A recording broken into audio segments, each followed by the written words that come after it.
warahmatullahi wabarakatuh. Innalhamdulillah, dengan nama Allah segala puji bagi Allah Subhanahu wa taala. Bismillah. Dengan izin Allah Subhanahu wa taala, sekali lagi alhamdulillah Allah izinkan kita untuk hidup di atas muka bumi ini, untuk merasakan bahawa segala nikmat yang Allah Subhanahu wa taala berikan kepada kita pada hari ini.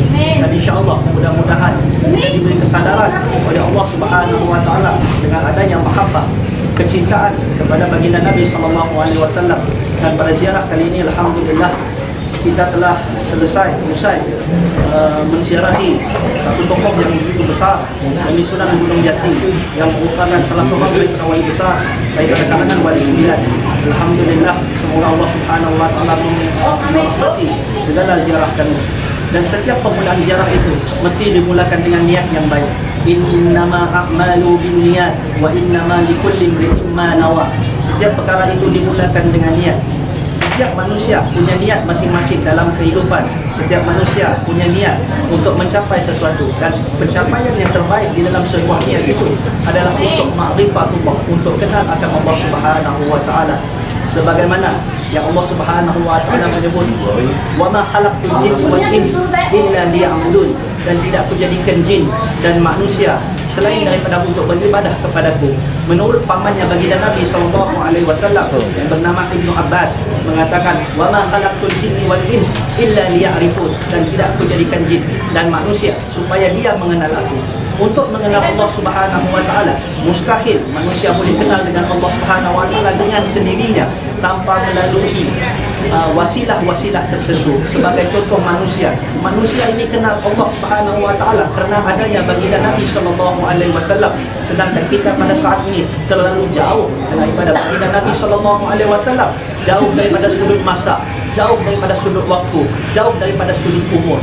Namun demikian, baginda Nabi SAW menyebut bahwasanya al-ulama warasatul anbiya. Ulama ini adalah pewaris-pewaris Nabi. Dan salah satu daripada pewaris Nabi yang kita ziarah sebentar saja tadi adalah Sunan Gunung Jati.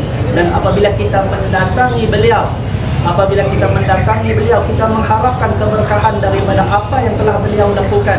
Dan tidak dikatakan seseorang itu mati, melainkan mereka itu hidup di sisi Allah Subhanahu wa taala. Maka kedatangan kita untuk menziarahi kekasih-kekasih Allah, maka Allah akan membuka satu demi satu segala rahsia-rahsianya kepada kita. Jadi apabila niat kita datang untuk menziarahi beliau adalah tujuannya untuk mendekatkan diri kita kepada Allah Subhanahu wa taala, dan seterusnya dibukakan kepada kita segala rahsia-rahsia supaya kita boleh mendekati Allah Subhanahu wa taala.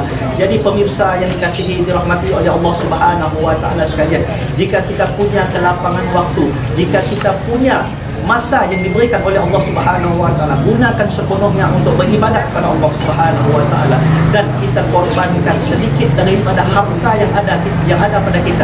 Selain daripada mengerjakan umrah, kita juga disaran untuk mendatangi kekasih-kekasih Allah Subhanahu wa taala yang dekat dengan kita. Sebagai mana Allah Subhanahu wa taala mahu hambanya mendekatinya, maka Allah Subhanahu wa taala akan menggerakkan mereka untuk mendekati kekasih-kekasihnya.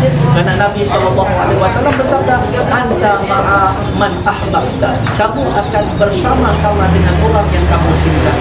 Jadi maksud daripada perkataan Nabi nanti ialah apabila kamu mati besok, kamu akan bersama dengan aku sekiranya aku yang kamu cintai.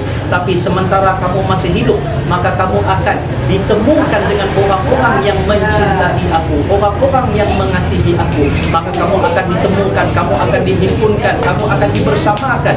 Maka kamu akan mendapat kelebihan-kelebihan, rahsia-rahsia yang diberikan oleh Allah Subhanahu wa taala supaya kamu lebih mencintai aku, lebih menyayangi aku. Karena barang siapa mencintai aku, maka dia mencintai Allah Subhanahu wa taala. Pemirsa dikasihi dan juga dirahmati Allah Subhanahu wa taala sekalian, mudah-mudahan dengan niat yang baik, ikhlas kepada Allah Subhanahu wa taala, perjalanan kita, kehidupan kita, segala apa yang kita lakukan semasa di dunia akan mendapat keberkahan daripada Allah Subhanahu wa Ta'ala. Hidup kalau kaya tapi tidak berkat, maka tidak ada gunanya. Hidup umur panjang walaupun tidak berkat, tidak ada gunanya. Sama seperti gaya Fir'aun yang mana diberikan oleh Allah harta, diberikan oleh umur yang panjang, diberi kesihatan oleh Allah Subhanahu wa Ta'ala.